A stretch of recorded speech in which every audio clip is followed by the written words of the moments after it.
नमस्ते आचार्य जी। अभी रिसेंटली एक न्यूज़ आई थी, जो क्रिस्टियानो रोनाल्डो जो है फुटबॉल प्लेयर, उन्होंने अभी स्टेटमेंट दिया था कि वो 1000 गोल करना चाहते हैं अपने करियर में। अभी तक वो 965 तक पहुंचे हैं और 35 गोल्स पीछे है अपने गोल से। उनका ये जो स्टेटमेंट था वो अगस्त 2024 का था, लेकिन फिर भी वो अपने गोल पे कायम रहना चाहते हैं। क्या ये उनका जो गोल है ये महत्वाकांक्षा से प्रेरित अभिव्यक्ति है या ये श्रेष्ठता का प्रदर्शन है? ये इसमें थोड़ा कन्फ्यूजन मुझे हो रहा है। तुम बताओ। जैसे ये वो उत्कृष्ट खिलाड़ी है, ये सब जानते हैं। और इतना बड़ा नाम ना हो, इतना प्रचलित खेल ना हो, तो कुल मिलाकर के वो व्यक्ति जो कह रहा है वो ऐसी सी बात है कि ये कह रहे हैं कि मैं रिटायर होने से पहले 1 करोड़ जमा कर लेना चाहता हूँ। अब ये क्या क्या बोले इसमें? क्या है ये? परमार्थ है? ये क्या है? पर वहाँ पर ग्लैमर है, चकाचौंध है, तो तुम्हारे सामने सवाल खड़ा हो जाता है कि ये कुछ अलग बात है क्या? वो वही बात है जो हर बंदे की बात है। हर इंसान ही तो इसमें लगा है ना। वो भी क्या रिटायर होने से पहले 1000 गोल करने हैं? कौन नहीं है जो रिटायरमेंट गोल्स लेकर बैठा हो? सबके हैं ना। अब तो 25 साल वाले भी अपने रिटायरमेंट गोल्स लेकर चलते हैं कि 35 में रिटायर हो जाऊंगा और उससे पहले इतना जोड़ लूंगा। तो उसमें और इसमें अलग क्या है? चकाचौंध के अलावा, ग्लैमर के अलावा क्या है? चलो ये तो रिटायरमेंट आगे की बात हो जाती है, 10-20 साल आगे की। एक हमारा साधारण सा बेचारा ये ठेले वाला भाई भी होता है, वो मोमोज बेच रहा है, कुछ बेच रहा है, वो भी ये बनाता है कि आज रात से पहले इतनी बिक्री करके जाऊंगा और जब तक बिक्री नहीं होगी तब तक दुकान खोले रखूंगा। तो अंतर क्या है? ये है ये है तुम ये सोचो कि सवाल कहाँ से आ रहा है। तुमने ये सवाल उस रेडी वाले ठेले वाले के बारे में नहीं पूछा, लेकिन एक इंटरनेशनल ग्लैम स्टार के बारे में पूछा। इससे पता चलता है कि क्या पता चलता है? ये सवाल कहाँ से आ रहा है।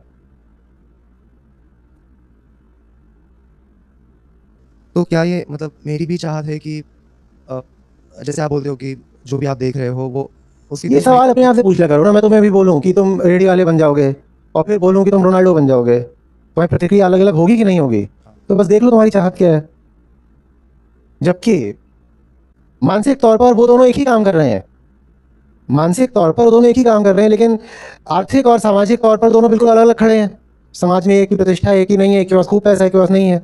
काम यद्यपि दोनों एक ही कर रहे हैं, लेकिन तुम एक जैसा बनना चाहोगे, दूसरे जैसा नहीं।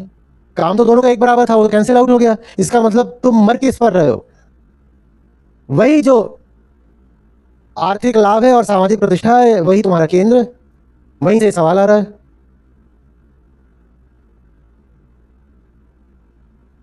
और कहाँ से आ रहा है? सर तो उत्कृष्टता जो होती है वो उत्कृष्टता तो मोमो वाले में भी हो सकती है, उसका सवाल क्यों नहीं पूछा? आओ मैं तुम्हें उत्कृष्ट मोमोज खिलाता हूँ, फिर तुम उसके फैन बन जाना और उसके ऐसा बनने की कोशिश करना। करोगे? नहीं करोगे। मैं तुम्हें आज सबसे श्रेष्ठ और उत्कृष्ट मोमो खिलाऊंगा। बोलो ना। उत्कृष्टता तो मालिश करने में भी हो सकती है। बनोगे उत्कृष्टतम मालिशबाज? नहीं बनना चाहोगे, क्योंकि बात और कुछ नहीं है। समाज में उतनी इज्जत नहीं है और उतना पैसा नहीं है। तुम्हें उत्कृष्टता श्रेष्ठता से कोई लेना देना नहीं है, तुम्हें प्रतिष्ठा और पैसे से लेना देना है। उत्कृष्ट तो इतने काम होते हैं, पर उनमें पैसा ना मिलता हो तो तुम करोगे क्या? तो ये क्यों बोल रहे हो कि मैं तो उसकी एक्सीलेंस पर मरता हूँ? एक्सीलेंस वाले काम तो न जाने कितने हैं, कभी नहीं करोगे तुम। एक्सीलेंस भी अगर तुम्हें चाहिए तो उसी काम में जिसमें प्रतिष्ठा पैसा हो।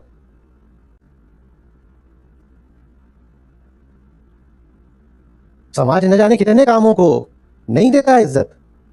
फिल्म आएगी, उसमें तमाम तरह का वीएफएक्स लगा करके और बदबूदार कहानियां होंगी, तुम उनको हिट करा दोगे। स्टेज के एक्टर्स होते हैं, उनके पास ना उतनी प्रतिष्ठा होती है ना पैसा होता है। तुम नहीं बनना चाहोगे थिएटर आर्टिस्ट। तुम कहोगे मुझे फिल्म में एक 30 सेकंड का रोल दे दो, चलेगा। तुम उत्कृष्टता के दीवाने थोड़ी ही हो। अहंकार चूंकि खुद अपूर्ण होता है तो उसको लगता है कोई दूसरा आकर के मेरी तारीफ कर दे, और चूंकि अपूर्ण होता है तो पैसा चाहता है ताकि उस पैसे से कुछ खरीद के खुद में भर ले। बस इतनी सी बात है। आप जिन व्यक्ति की बात कर रहे हो उनसे एक इंटरव्यू में पूछा गया आपके पास गाड़ियां कितनी है, बोले मुझे गिनती याद नहीं। तुम इसलिए फिदा हो। तो इसलिए फिदा हो। और फिर जो इंटरव्यूअर था उसने जोर डाला कि अरे बताओ तो कौन कौन सी हैं। तो जितनी भी टॉप गाड़ियां हो सकती हैं दुनिया की, 10 करोड़ से लेकर के और जहां तक जाती होंगी 50 करोड़ 100 करोड़ की गाड़ी, वो बताने लगा। और उसमें भी पता नहीं मेरे पास ये 2 हैं या 4 है, मुझे ये वाली याद नहीं, अच्छा वो मॉडल शायद अब मेरे पास 3 है, ऐसे करके 20 तक पहुंच गए गाड़ियों तक। फिर बोले अब आगे की गिनती मुझे याद नहीं। और तुम बिल्कुल लोट गए, लट्टू हो गए, पागल हो गए। बेचारा मोमो वाला ही कैसे तुमको बताएगा? उसके पास साइकिलें होंगी और एक सेकेंड हैंड बाइक होगी। हाँ, एक्सीलेंस के साथ वो मोमोज बनाता है, क्या फर्क पड़ता है? ऐसे ही मरते हो क्रिकेटरों पर। एक्सीलेंस तो बहुत स्पोर्ट्स में है। अभी जब ये T20 चल रहा था उसी समय पर बैडमिंटन वर्ल्ड चैंपियनशिप भी चल रही थी और एक भारतीय सीधे फाइनल तक पहुंच गया था। आधों को नाम ना पता हो, आधों को नाम ना पता हो, और फाइनल भी चोट लगी हुई थी। आंशिक रूप से ये कारण था कि हारा, और दुनिया के टॉप खिलाड़ियों को हरा करके फाइनल में पहुंचा था। पर एक्सीलेंस की थोड़ी कदर है। एक्सीलेंस भी तुम्हें वहां चाहिए जहां पर चीयर गर्ल्स हो और बहुत सारा पैसा हो और कॉन्टिन्यूअस टीवी कवरेज हो, ग्लैमर हो, स्पॉटलाइट हो। वहां पर तुम्हें एक्सीलेंस अच्छी लगती है। शुद्ध एक्सीलेंस तुम्हें कहाँ अच्छी लगती है? कम से कम अभी 10 ऐसे स्पोर्ट्स हैं जिसमें इंडियन एथलीट्स दुनिया में टॉप 5 या टॉप 10 में आते हैं। तुम नाम नहीं बता पाओगे, नहीं पता होगा। क्यों? क्योंकि वहां पर पैसा नहीं है। हाँ, कोई बहुत साधारण सा क्रिकेटर होगा जिसको टेस्ट किया वनडे टीम में भी जगह नहीं मिल सकती है, वो किसी क्लब के लिए खेलता है, तुम उसके दीवाने रहोगे क्योंकि तुमको पता है कि वो इतने करोड़ में उसका ये हुआ और उसकी बीवी है और बीवी कई बार विदेशी होगी और उसका इंस्टाग्राम पेज होगा, उस पर 100 मिलियन फॉलोअर होंगे और ये होगा वो होगा एंड ऑल दैट जैज। पागल हो रखे होगे और फिर कहोगे ये तो मैं उसका दीवाना इसलिए हूं क्योंकि वो क्रिकेट में एक्सीलेंट है। तुम्हें क्रिकेट से 2 कौड़ी का मतलब नहीं है, तुम्हें किसी स्पोर्ट से कोई मतलब नहीं है, तुम्हारा मतलब सिर्फ पैसे से और प्रतिष्ठा से है। वो किसी भी और चीज से मिलने लग जाएगी, तुम करने लग जाओगे। और ऊंचे से ऊंचे काम में वो चीज नहीं मिलेगी तो तुम नहीं करोगे वो काम। ये सवाल पूछना अपने आप से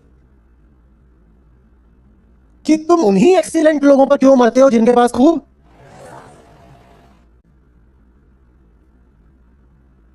बिल्कुल उन्हीं के जैसा बनना है, वही सब कुछ करना है जो उन्होंने किया है। एक्सीलेंट तो भगत सिंह भी थे। आओ उनकी राह चले, आओ बेटा, सरफरोशी की तमन्ना, आओ, फंदा उधर है, आओ चले, आओ ना। वो भी एक्सीलेंट थे, वो कहीं ज्यादा एक्सीलेंट थे, आओ उनकी राह चलो। नहीं नहीं सर, रोनाल्डो सर, रोनाल्डो।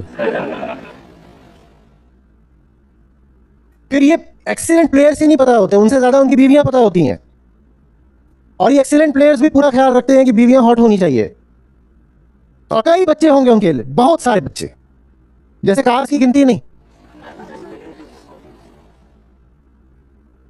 फिदा हो जाते हैं, कहते ये देखो ये होती है ना जिंदगी।